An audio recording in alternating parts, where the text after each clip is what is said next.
그때 예수께서 대답하여 이르시되 천지의 주제이신 아버지여, 이것을 지혜롭고 슬기로운 자들에게는 숨기시고 어린아이들에게는 나타내심을 감사하나이다.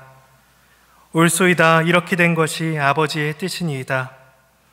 내 아버지께서 모든 것을 내게 주셨으니 아버지 외에는 아들을 아는 자가 없고 아들과 또 아들의 소원대로 계시를 받는 자 외에는 아버지를 아는 자가 없느니라. 하나님의 말씀입니다. 하나님께 감사합니다. 오늘 본문에서 예수님께서는 두 종류의 사람을 말씀하십니다. 한 부류는 지혜롭고 슬기로운 사람들이고 또 한 부류는 어린아이들입니다. 우리 한번 25절을 한번 읽어보고 시작하도록 하겠습니다. 그때 예수께서 대답하여 이르시되 천지의 주제이신 아버지여, 이것을 지혜롭고 슬기로운 자들에게는 숨기시고 나타내심을 감사하나이다. 여기서 주님이 말씀하시는 지혜롭고 슬기로운 자들이란 지금까지 내려져 온 전통과 이성의 근거에서 자기 자신이 무엇인가를 잘 알고 있고 판단할 수 있다라는 그 생각에 붙들린 사람입니다. 그러니까 어떤 주제를 던지든지 자신의 지혜로, 자신이 가진 이해로, 지식으로 모든 것들을 충분히 토론하고 이해하고 판단할 수 있다라고 생각을 하는 사람들이죠. 근데 우리가 여기서 한 가지 기억을 해야 될 것은, 여기서 주님이 말씀하시는 지혜로운 자들이라는 것은 단순히 지적 능력을 의미하는 것은 아니라는 것입니다. 왜냐하면 교회 안에서도 충분히 학식이 높은 사람들이 있고 성경을 보더라도 사도 바울이나 누가와 같은 사람들, 그렇게 학식이 높은 사람들도 그리스도의 제자가 되었다라는 것을 우리가 알 수가 있습니다. 그러니까 본문에서 말하고 있는 지혜롭다라는 것은 그저 지적인 능력을 의미한다기보다 구원이라는 하나님과의 관계에 있어서 자기 자신을 지혜롭다라고 여기는 자들입니다. 하나님께서 예수 그리스도를 통해서 베푸시는 구원의 은혜에 대해서 자기 자신이 판단을 하고 자신의 이해로 만족을 하는 사람들을 뜻합니다. 지적인 교만에 빠진 사람들이죠. 이들은 좁은 의미로 말하자면 당대의 종교 지도자들이나 바리새인들을 뜻할 수가 있을 것입니다. 반면에 조금 더 넓은 의미로 보자면 이들은 당시 모든 이스라엘 백성들을 뜻하는 말이었습니다. 지혜 있는 자들이 모습이 어떠했는지 오늘 본문 앞서서 20절과 21절을 통해서 알 수가 있습니다. 20절, 21절 말씀을 함께 읽어보도록 하겠습니다. 예수께서 권능을 가장 많이 행하신 고을들이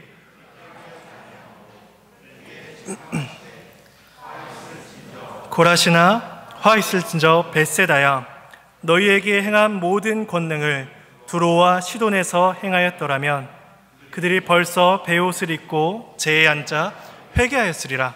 제가 23절 읽어보도록 하겠습니다. 가버나움아, 내가 하늘에까지 높아지겠느냐? 음부에까지 낮아지리라. 내게 행한 모든 권능을 소돔에서 행하였더라면 그 성이 오늘까지 있었으리라. 고라신, 벳세다, 가버나움, 이 모든 지역들은 예수님께서 주로 사역하신 갈릴리 지방에 위치한 고을들이었습니다. 그래서 20절을 보면 예수께서 권능을 가장 많이 행하신 곳이다 라고 말씀하고 있습니다. 그들은 예수님이 가르치신 하나님 나라의 교훈과 그리스도의 이적들을 가장 많이 보고 가장 많이 들은 자들이었습니다. 그럼에도 그들이 회개하지 않고 돌이키지 않는 것을 보시며 그들의 지적인 교만을 예수님께서 지적하십니다. 그래서 그들을 책망하시고 그들에게 임할 공의의 심판에 대해서 바로 앞서서 우리에게 말씀해 주고 있는 것입니다. 그들은 사람으로서는 행할 수 없는 그런 놀라운 능력을 보고도 자신들의 지혜와 자신들의 판단으로 예수님을 판단 내린 자들이었습니다. 주님은 그들을 가리켜서 지혜로운 자들, 슬기로운 자들, 교만에 빠진 자들이다라고 말씀해 주고 있습니다. 반면에 지혜롭고 슬기로운 자들과 대비되는 사람들이 있습니다. 바로 어린아이들입니다. 이들은 그저 나이가 어린 자들을 가리키는 말이 아닙니다. 복음은 어린아이들만 변화시키지 않습니다. 혹 우리 중에도 연세가 들어 예수 그리스도를 영접한 분이 계실 것입니다. 복음은 누구나 어느 때이든지 우리를 초청합니다. 그러니 주님이 말씀하신 이 어린아이를 그저 나이가 어린 아이들로 생각해서는 안 될 것입니다. 또한 여기에 나오는 어린아이를 그저 지식이 없는 사람, 그저 무지한 사람이라고 그것을 가리키는 말로 생각해서도 안 됩니다. 우리가 앞서 잠시 이야기했던 바울이나 의사, 누가와 같은 그러한 사람들은 율법과 학문에 있어서 지식이 출중한 사람들이었습니다. 그래서 주님이 여기서 말씀하신 어린아이란 지혜롭고 슬기로운 자들과 대비되는 자들을 가리킵니다. 전자는 자신의 지혜로 판단하는 자들이었다면 어린아이들은 자신의 부족함을 아는 자들입니다. 자신이 어떤 기준이나 자신의 판단을 세우지 않고 주님이 하신 말씀을 그대로 받아들이는 사람들을 뜻합니다.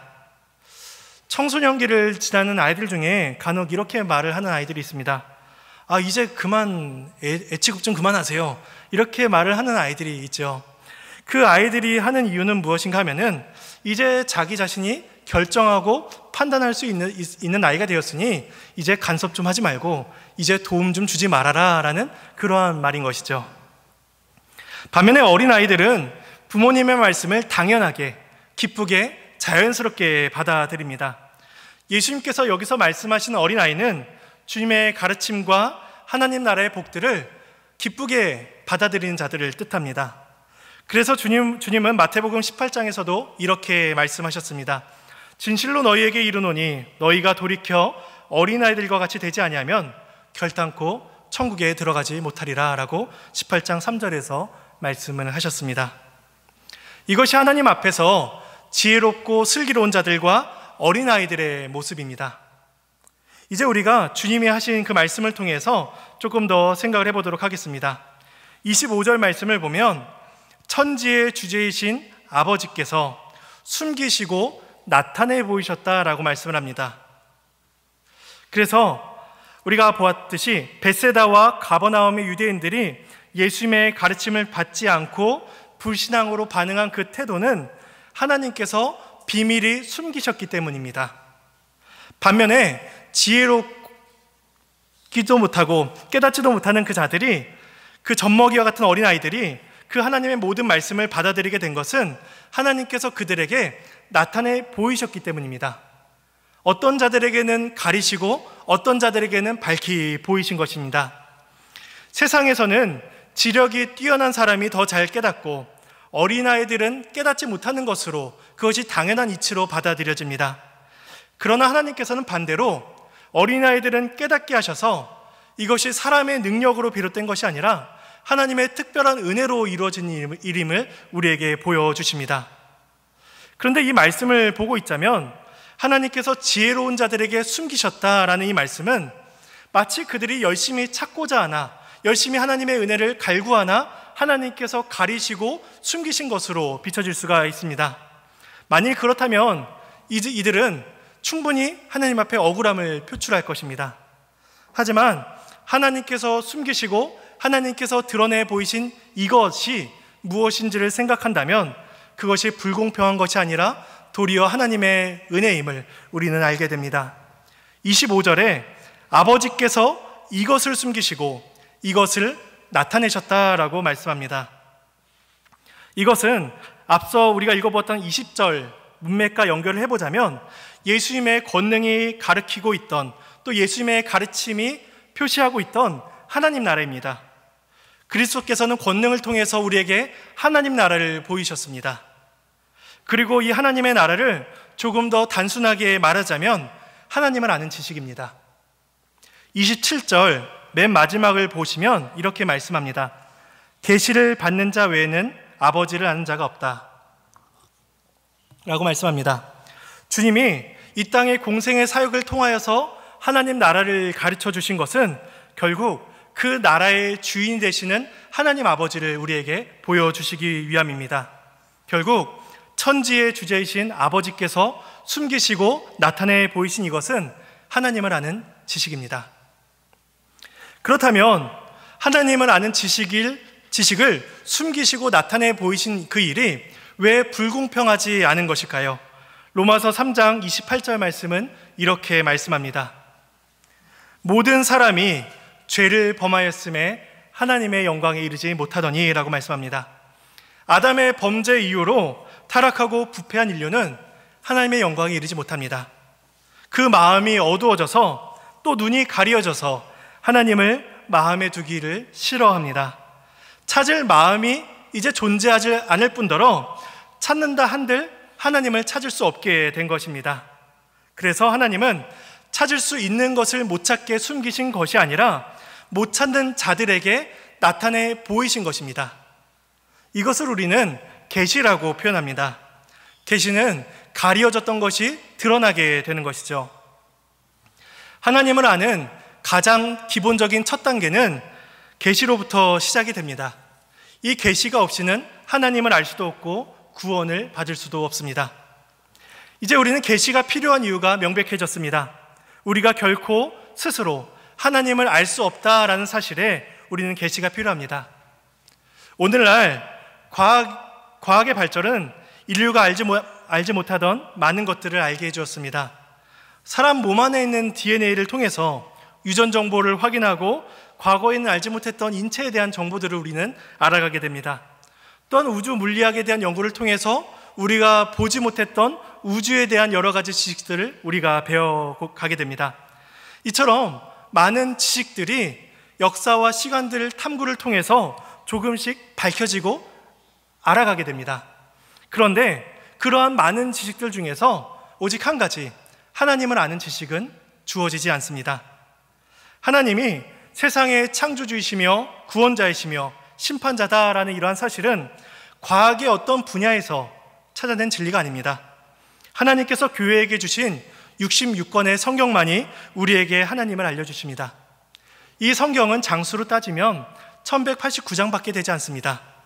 그런데 이 계시의 책만이 영원하신 하나님을 우리에게 알려줍니다. 유한한 책을 통해서 무한하신 하나님을 우리에게 보여주시는 것입니다. 우리는 그 성경 안에서 하나님을 발견할 뿐입니다. 오늘 본문에서 우리에게 나타내 보이시는 계시의 그 내용이 무엇인지 27절 말씀을 통해서 우리가 생각을 해보도록 하겠습니다. 27절 말씀입니다. 함께 읽겠습니다. 내 아버지께서 모든 것을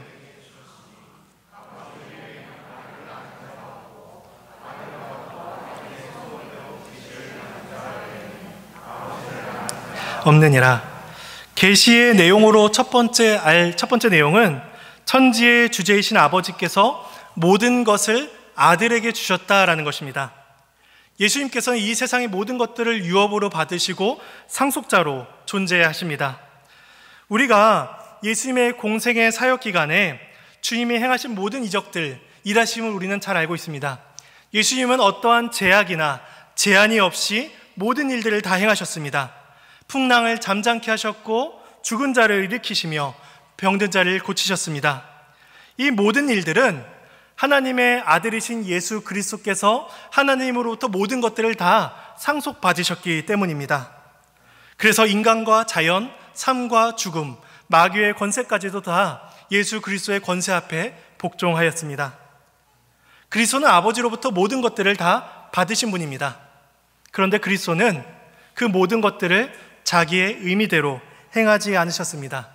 아버지를 뜻대로 그 모든 것들을 순종하셨습니다. 이것이 첫 번째 계시의 내용입니다.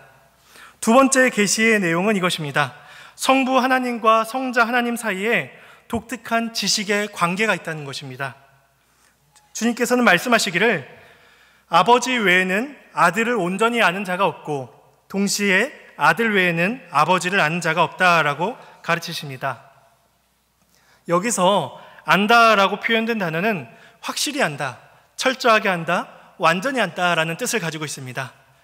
그러니까 피상적으로, 추상적으로, 대략적으로 존재를 아는 것이 아닙니다. 우리는 피상적으로 하나님을 찾아 헤맸던 한 사람들을 알고 있습니다. 사도행전 17장에서 그 사람들을 발견할 수가 있죠.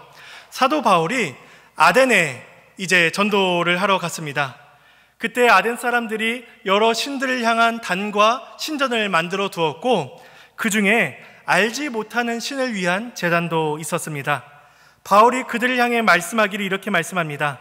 내가 두루 다니며 너희의 위하는 것들을 보다가 알지 못하는 신에게라고 새긴 단도 보았으니 그런즉 너희가 알지 못하고 위하는 그것을 내가 너희에게 알게 하리라 라고 말씀을 합니다. 아덴 사람들은 신을 향한 존경심으로, 신앙심으로 충만했던 사람들입니다. 그들에게는 뚜렷이 알지 못하지만 어떤 신적 존재가 존재한다라는 것을 그들은 알고 있었습니다. 이에 사도 바울이 이야기하기를 내가 너희에게 창조주이시며 구원자이신 하나님을 알게 하겠다라고 이야기합니다. 그래서 아덴 사람들은 신적 존재에 대해 어렴풋이 피상적으로 알고 있었지만 그러한 자들에게 바울을 통하여서 하나님께서 계시를 알려주시는 것입니다. 사실 우리 모두는 아덴 사람들과 같은 자들입니다. 우리 안에 얼마나 많은 종교심이 있는가요? 우리의 과거를 보더라도 나무와 달과 여러 가지 신들 앞에 종교심으로 나아갔던 모습들을 우리는 잘 알고 있습니다. 우리 안에 종교적 심성은 가득하지만 우리는 결코 하나님을 알지 못합니다. 그리고 우리는 다른 신, 거짓 신들을 찾아 헤매던 자들이었습니다. 그러니 하나님에 대한 온전한 지식을 알지 못하니 우리는 구원과도 관계가 없는 자들이었습니다. 하나님을 온전히 아는 일은 오직 아버지와 아들 사이에서만 관계가 있는 일이었고 가능한 일이었습니다. 성부와 성자께서는 구별되시나 완전히 하나이신 하나님으로서 각각에 대한 완전한 지식을 가지고 계신 분이셨습니다. 그런데 오늘 본문을 보면 아버지와 아들 사이에서만 가능했던 그 일이 우리에게도 가능해졌다라고 말씀하고 있습니다. 27절 말씀입니다. 아들과 또 아들의 소원대로 계시를 받는 자 외에는 아버지를 아는 자가 없느니라. 아들의 소원대로 계시를 받는 자 외에는 하나님을 알 수가 없습니다. 계시를 받은 자들이 25절에 표현된 어린아이들입니다. 만약에 여러분들이 지금 이 자리에서 삼위일체 하나님을 알고 고백하신다면 여러분들은 예수 그리스도의 소원대로 계시를 받은 분들입니다. 그저 우연찮게 하나님에 대한 지식을 얻으신 것이 아니라 성자 하나님께서 마음에 소원하시고 뜻하셔서 우리에게 하나님에 대한 지식을 보여주신 것입니다. 우리는 종종 구원의 확신에 대한 염려로 괴로워합니다. 내 신앙의 모습들을 보면서 내가 과연 구원받은 자인가? 라고 염려하며 생각합니다. 그런데 하나님께서는 우리에게 감정적인 확신보다도 더 분명한 기준을 우리에게 허락하셨습니다. 그것이 바로 하나님을 아는 지식입니다. 우리가 함께 모여 예배할 때에 하나님의 영광스러움과 일하심을 우리는 듣고 예배하고 있습니다. 그 까닭은 주님께서 우리를 위해 소원하신 일의 결과이기 때문입니다. 주님께서 소원하셔서 우리에게 주신 이 지식은 이 세상의 어떤 것으로도 대신할 수가 없습니다. 어느 누구도 이것을 뺏어갈 수가 없습니다. 우리가 어느 누구도 빼앗아갈 수 없는 그 감추어진 진리를 지금 소유하게 된 것입니다. 여러분들은 예수님을 그저 나사렛 목수의 아들이다 라고만 알고 계시지 않습니다. 또한 예수님을 가리켜서 하나님의 아들이라 라고 이야기하면서 당신과 내가 무슨 상관이 있나이까 라고 이야기했던 그 귀신 들린 자처럼 그렇게 예수님을 알고 있지도 않습니다. 우리는 예수 그리스도가 우리의 구원자이시며 세상의 심판주이시다라고 우리는 고백을 하고 있습니다. 그래서 우리는 그 구원의 확신 가운데 염려하지 않아도 됩니다. 하나님께서 소원하여 주신 것을 세상에 그 누가 빼앗아 갈 수가 있겠습니까? 삼위일체 하나님을 아는 지식 가운데 믿음의 확신을 누리시는 저와 여러분이 되어야 될 것입니다. 이처럼 하나님의 아들이신 예수 그리스도께서 이 땅에 오신 궁극적인 목표는 우리로 하여금 하나님을 알게 하시기 위해서였습니다. 그리고 예수님은 이 목적을 위해서 그가 가지신 모든 능력을 다 행하십니다. 우리는 앞서 내 아버지께서 내게 모든 것을 주셨다라는 예수님의 말씀을 보았습니다. 예수님께서는 하나님으로부터 모든 능력과 권세를 다 받으셨습니다. 그런데 받으신 그 모든 권세를 오직 죄인인 우리들을 구원하시기 위해서만 사용하셨습니다. 죽은 자들을 살리시고 병든 자들을 고치신 것은 예수님께서 스스로 명성과 지지를 얻기 위해서가 아니었습니다. 그 일을 통하여서 오직 삼위일체 하나님을 보여주시기를 원하셨습니다. 마음이 완악하고 어두워져서 하나님을 바라보지 못한 자들에게 구약의 예언의 성취라는 그 일을 통하여서 그들을 구원할 메시아가 오셨음을 예수님은 보여주셨습니다. 예수님은 하늘과 땅의 모든 권세를 다 받으신 분이었지만 그 모든 권세를 오직 우리를 위해서 사용하셨습니다. 그는 율법에 자기 자신을 철저하게 복종시키셨으며 우리의 죄를 직접 짊어지셔서 죄인이 받아야 할 죄책과 모든 형벌을 다 십자가에서 받으셨습니다. 이것이 세상의 모든 권세를 가지신 예수님의 행동이었고 예수님의 유일한 사역이었습니다. 이로 인해 우리가 이 시간 삼위일체 하나님께 나아가고 하나님을 고백하게 된 것입니다. 우리는 이 일에 있어서 하나님의 주권적인 은혜와 하나님의 공의의 손길을 우리는 발견하게 됩니다. 26절 말씀입니다. 함께 읽어보도록 하겠습니다. 옳소이다. 예수님께서 이렇게 말씀하신 이유는 앞에 25절의 내용 때문입니다.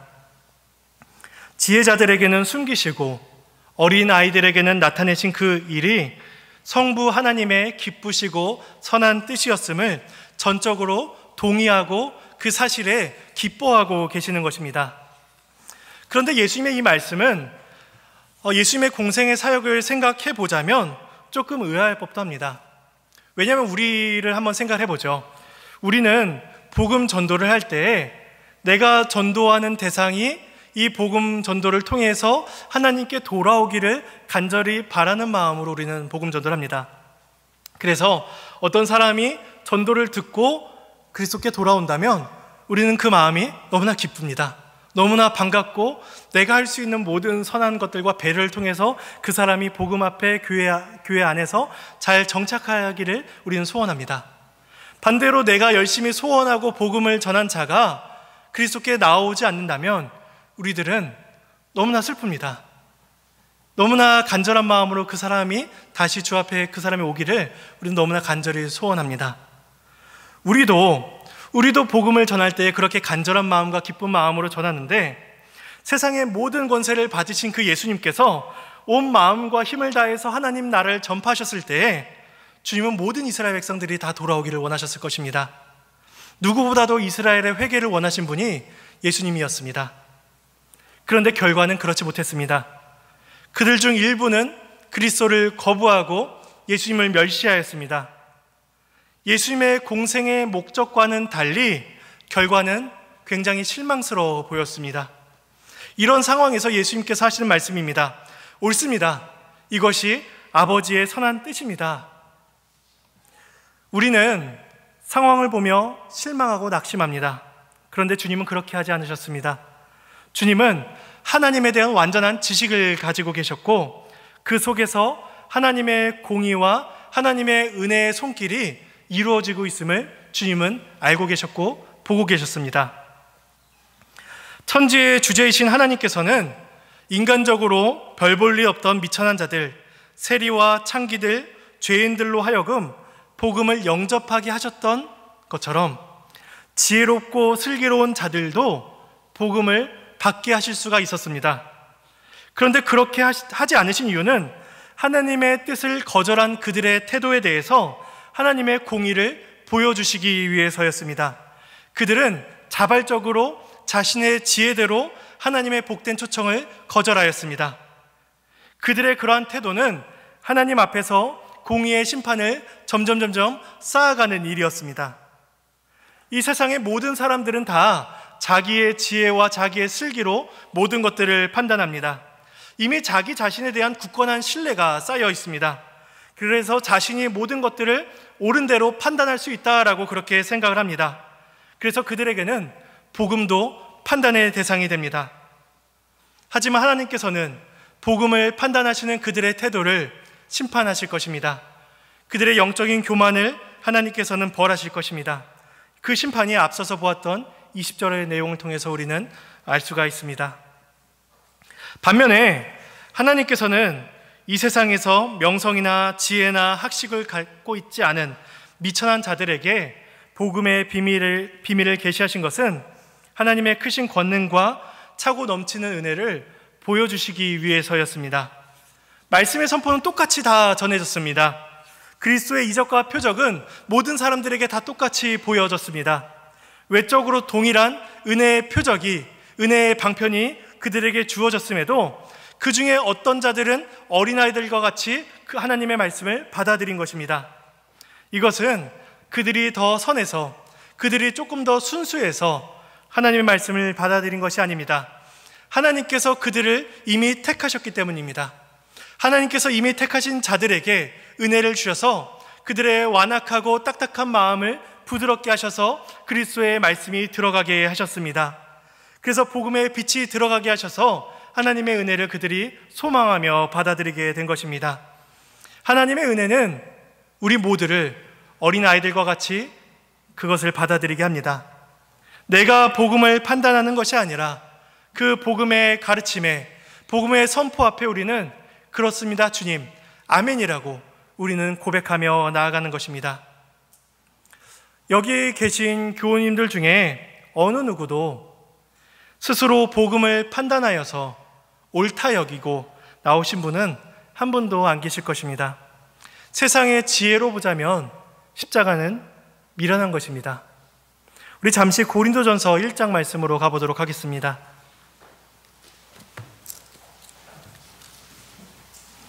신약성경 263페이지입니다.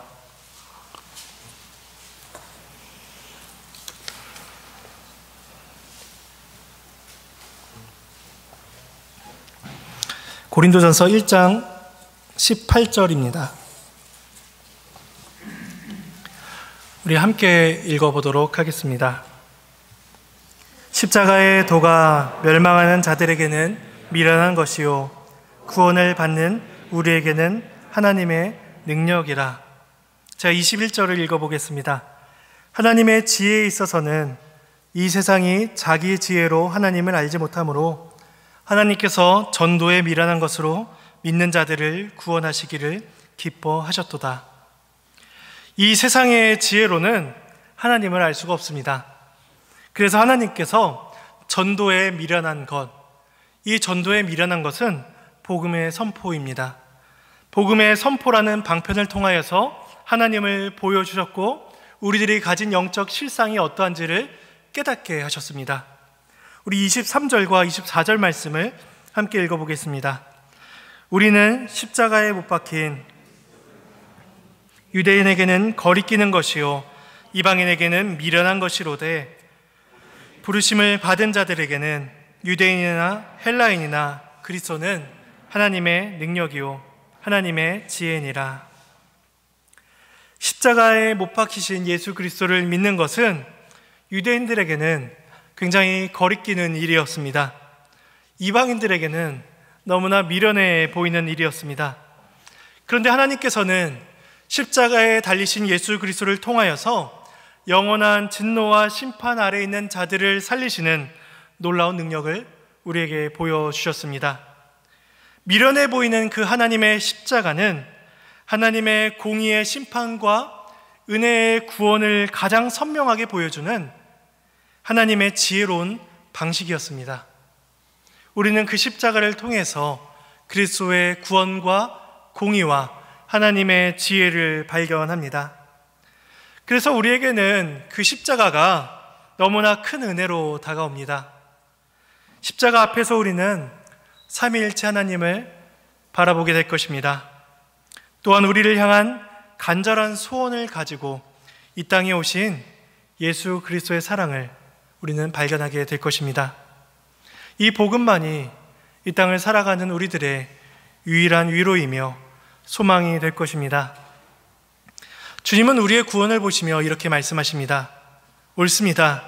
이렇게 된 것이 아버지의 선하신 뜻입니다. 우리 또한 그리스도처럼 고백하게 될 것입니다. 옳습니다, 주님. 이렇게 된 것이 아버지의 선한 뜻이십니다. 라고 우리는 고백하게 될 것입니다.